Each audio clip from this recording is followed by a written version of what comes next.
From the News Channel 5 Network, this is Inside Politics. Hello, everyone. I'm News Channel 5's political analyst, Pat Nolan. Welcome to Inside Politics. The political convention season is over. Both national parties have nominated their presidential tickets, and so the race is on for Election Day, November 8th. For the last 2 weeks, we've talked to Republicans and Democratic leaders about who've analyzed what they think their conventions might mean and where the battle for the White House stands. Now we'll take a more academic look with our guests this week. They are Vanessa Beasley, Associate Professor of Communication Studies at Vanderbilt University, Dr. John Weil, Political Science Professor and the Dean of the Political Science Department at Middle Tennessee State University. Thank you both for coming on the show. Let's start our discussion back with where we were about a week ago. The Republican convention ended in Cleveland and didn't seem to be getting very good reviews. They had the big floor fight. It was very noisy. It basically killed the Dump Trump movement. There was the charges of plagiarism about Donald Trump's wife's speech. There was also Ted Cruz, one of the big rivals, got up, would not endorse Trump, got booed off the stage there. He had a very dark sort of acceptance speech by Donald Trump himself. People thought the numbers in terms of a bounce coming out of that might not be there, but they were. In fact, he got, in some cases, up to a high single digits.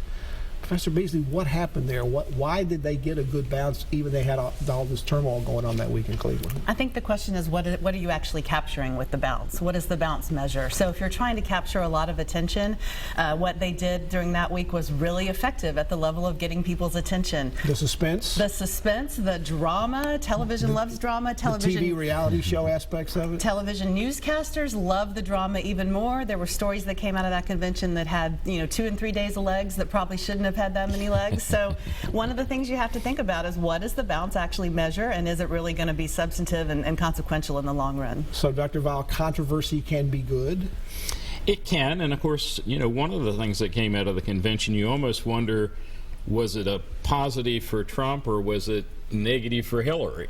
And you had a bit of that in this last week's convention. You had I think you had probably a little bit more pro-Hillary, but you sure had a lot of anti-Trump. What kind of bounce do you expect her and the Democrats to get coming out of the convention that just ended this week?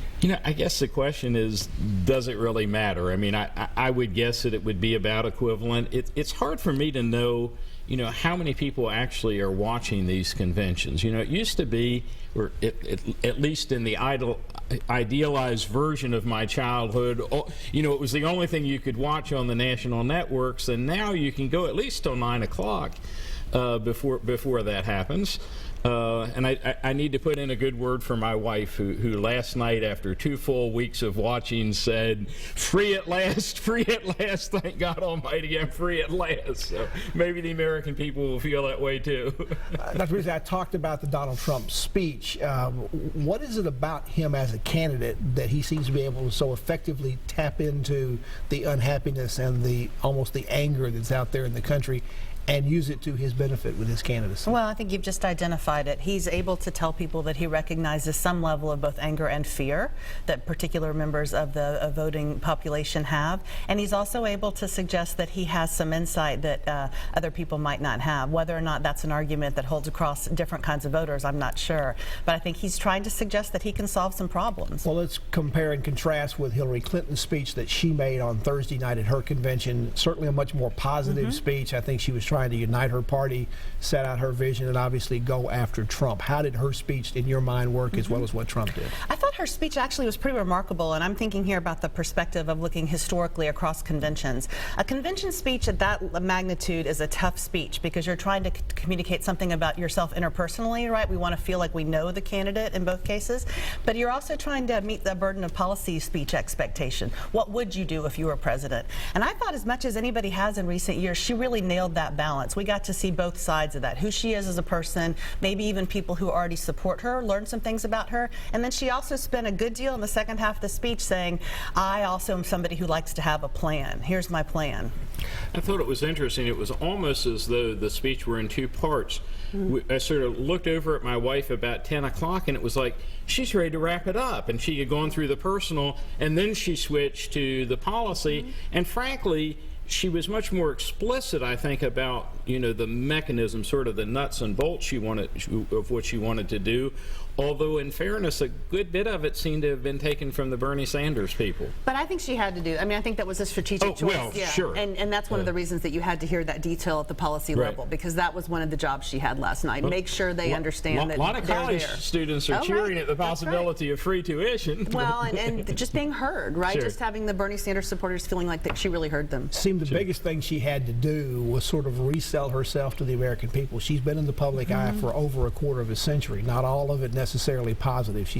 She and Trump both have very high negative numbers. How well did she do in reselling herself as somebody that can be trusted, that does have integrity?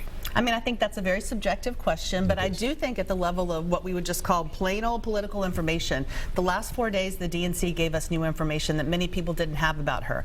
I did not realize, for example, that she was as active within the public education system. I knew that she had worked as an advocate for children with disabilities, but I had not the same sense that she had worked so much for civil rights in school. So I think at the level of just giving us new stories about her, new context for the ways in which some of her skills that may be related to her position as a woman have translated into substantive policy initiatives was really, really helpful. And Bill Clinton's speech was very helpful. It's still hard to top him as a speaker. I was sort of glad they were on separate nights, and for that matter, I thought having Biden on a separate night was probably also helpful. This idea of having her husband portray her as the change maker, that's going to be their new way. Change is obviously an important word in this election year. Trump is wanting to change. Nobody wants to be the status quo candidate this year, but did what Bill Clinton do work for his wife? Is he changing the conversation about her and the word change? To me, I mean, yes, that was the theme, and I will say I think the Republicans were better at an overall theme. The Democrats had sort of lots of little things, but I thought the thing that Clinton did more than the change message was the humanizing element. You know, I met a girl, and to sort of think back of someone, through what we know to have been in some ways a very tumultuous marriage, but to sort of reaffirm that aspect, I thought was very useful. Professor Beasley, political speeches, particularly at conventions, tend to get a little long. The conventions ran late each night, at least past the normal hour you'd expect them to end around here at 10 o'clock. We're in an era where now everything's down to 140 characters on a Twitter feed. How much more difficult is it to keep people's attention to listen to these speeches? Because even if they're not really droning on, certainly not by Lincoln and Douglas standards where they would talk for 2 hours, people's attention spans are much more limited, and they seem to be getting less so, not more so. Right. So you just hit on a really interesting point, and I think we saw this on the final night of both conventions. The job there is to create, it should be a cogent whole, a speech that can work by itself, right? So when the history books look at it later, you see the arc of a narrative, the arc of an argument. But now the job is also, how do we have predictable, what we would have called 10-minute sound bites, but that's not even accurate now. How do we have the right visuals for the GIF, right? I've already seen so many people trafficking in the Bill Clinton, different gestures that he made, but especially the Barack Obama pointing at Hillary Clinton and her pointing back at him. So I think speechwriters now are thinking about the total, but they're also knowing that both campaigns are going to carve out specific parts, both visually and verbally, and make them the centerpieces of ads. Let's take a break. We're talking to Vanessa Beasley. She's an associate professor of communication studies at Vanderbilt University and the dean of the political science at MTSU, Dr. John Weil. Back to continue our conversation about the conventions and the presidential race that lies ahead after this break.